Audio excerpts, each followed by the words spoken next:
Okay, so in this not a tutorial episode, we're going to take a look at this terrain and this crazy graph here, which doesn't need to be this crazy, but it actually contains two different variant terrains. So I've got this other one which got some, lovely little carved cliffs in here and this big rock form and, that kind of stuff. And then there's another variant over here, pin for color, and we got this one, which is, the more eroded terrains and whirly water. So we'll take a look at how I put this together. And it starts with one really simple concept, and that's using the draw node. So the draw node lets you draw, obviously, and then converts it into a mountain range. And apparently I shouldn't have touched that because it's going to build the whole thing all over again. So yeah, if you make this nice long node tree, don't do that. Otherwise you have to wait for the whole thing to build. So now I have to take this information and I'm going to use it in a variety of different ways to just cut out a river, right? So this inverted by itself would already be sort of a river without having to do much more. You just take it, invert it, which is not terribly costly.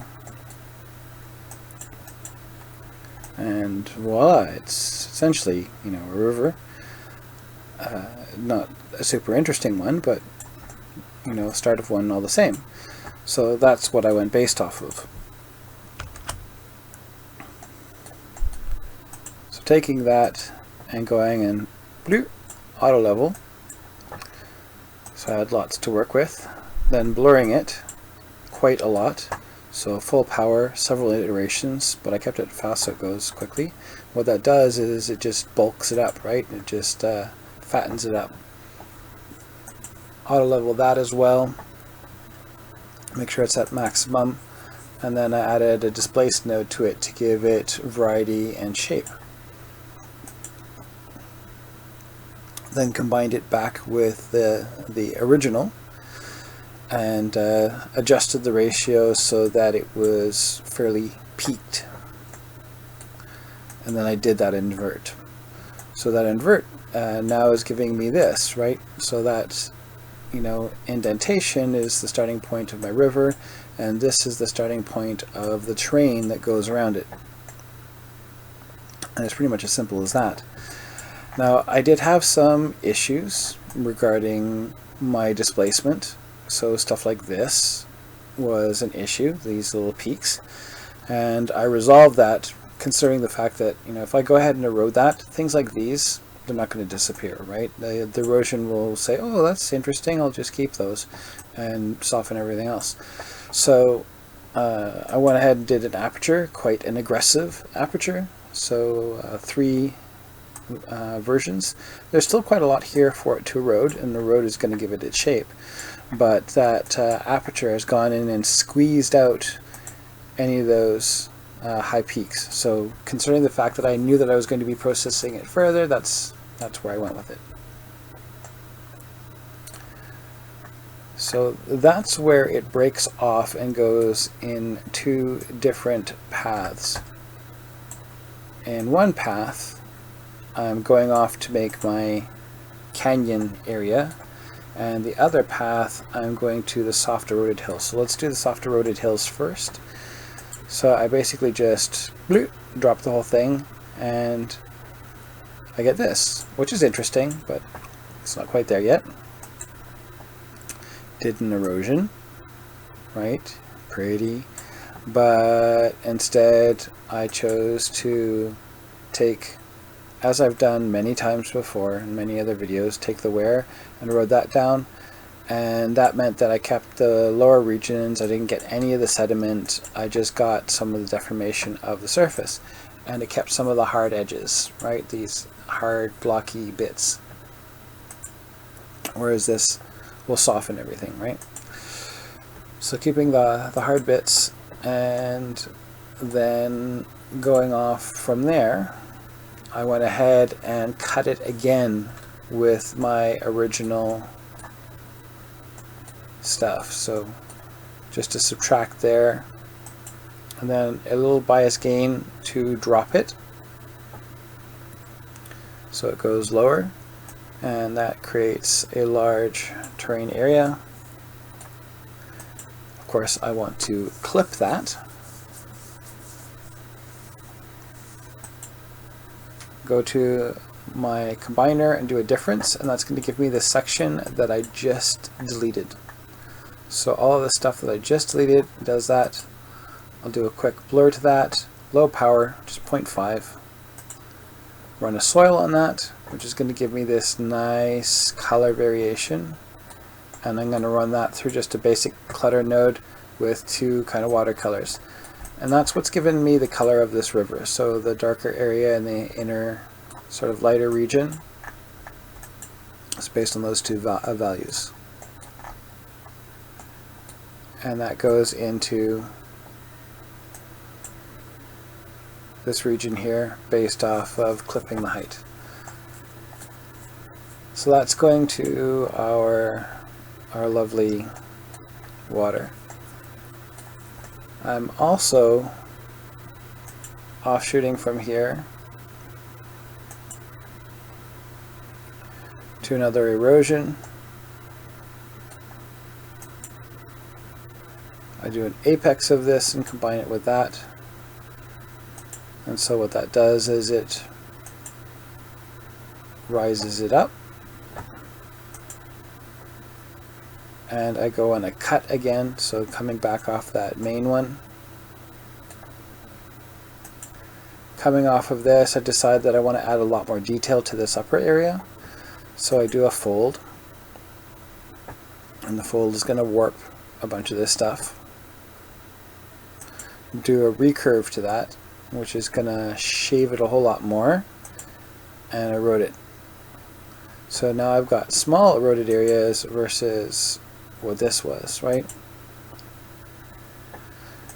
So taking my lovely little set here and then combining it with a min, and then not just I didn't go for a full amount, I just did a bit of it. I get a lot more detail than I previously had. So it just changes the scale of everything, and I've got myself a nice little terrain which I run a soil and the soil on that soil, and that gives me something to combine them together. So I get a lot more detail in this version. So the simple version and the elaborate version. The elaborate version is going to give me my detail here versus this. So my rock formations are, got a lot more tiny details in them, and then the big grassy regions are a bit softer. Mix those together based on things like slope. It's a slope calculation. And I get this. The river's not right yet, so I do an auto level on the entire thing to raise the values. Equalize, so I can really get that edge way up there, and that way when I do a height on it with just a value of 1, it's going to get it super close. If I don't do that, it's going to eat pretty high up. So that allowed me to then just blend them nicely. So let's go back and check out that variant. So the variant does lean a little bit on the original and a few different locations. So there's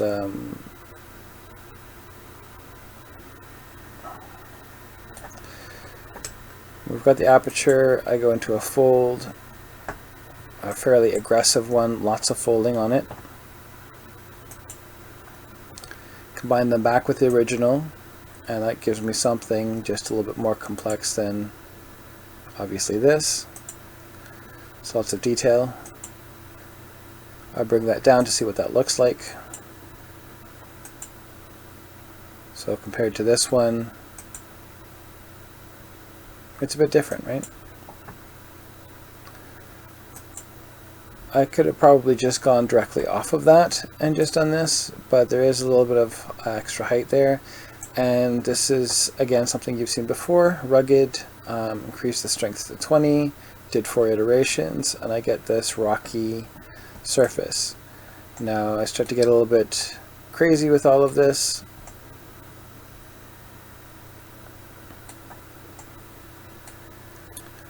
So I'm coming off of this thing. I'm plugging it with my displace, right? So it softens the displace, brings in some of these eroded forms. I take a recurve of this displace and I combine it with this one by setting it to min. And what that does is it carves some chunks out. I take that whole thing, do an erosion on it, and 50% blend back with the original. So this, lots of sharp, little bits there. This adds just a layer of complexity to it all, gives more shape and form to these things that, would have been super smooth. So they get a little bit dirtier. And I'm coming off of this thing, which is, again, that original one. I've auto-leveled it, but not as strong. I'm using that to, again, cut. So I had this, I cut it, I get these cliffs. Here's where I get a little bit interesting. I run a stratify, very strong stratify on the whole thing. Looks neat, too much. I do a height pass on this. Getting this region, this is where I want the stratify to incorporate in. I incorporate the stratify with setting it to min. So you can see what that does. It brings in some breakage into these areas, but not as aggressive as this whole thing.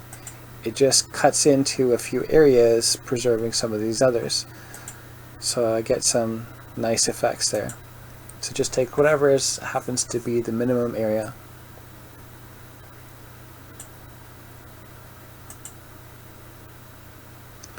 Do a breaker on that, and then I go ahead with texturing. So what this has done for me is it's built in some nice cliffs, eroded them in some areas and broken them in others. Part of that erosion comes from the original river shape. So running a soil and using that with a couple of sat maps. So actually I have to make sure that this is pinned for color.